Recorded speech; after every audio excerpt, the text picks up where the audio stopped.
ഒരക്ഷരം പോലും പഠിക്കാതെ നീ എങ്ങനെയാണ് ഇത്രയും കൂളായിട്ടിരിക്കുന്നേ? അവനുണ്ടെന്നുള്ള വിശ്വാസം. അവനാണ് എന്റെ വജ്രം. എന്തിനും കൂടെ നിൽക്കുന്ന കൂട്ടുകാരനാണ്. അതാ ആ വിശ്വാസം. Thank you sir. വല്ലതും പറഞ്ഞു തരണേ. ഒന്നിന്റെ ഉത്തരം. കോപ്പിയടി ഒരു കലയല്ലേ?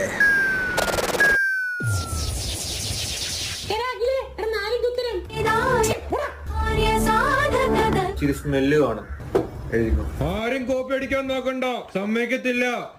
സാർ അനങ്ങാൻ സമ്മതിക്കുന്നില്ലോടാ. ക്യാൻറ്റീനിലെ ചേച്ചി ചായ ടിപ്പം വരും. അതാണ് നമുക്കുള്ള സമയം. 4 7 ഇതിനകത്താണ്. അഖില നീ ആദ്യം എഴുതാൻ നോക്കണ. അപ്പൊ എന്നെ വിശ്വസിച്ച് എക്സാം എഴുതാൻ വന്നവരെ ഞാൻ പറ്റിക്കണം. എനിക്കൂടെ 2 കോപ്പി ഇരിക്കോ? എല്ലാം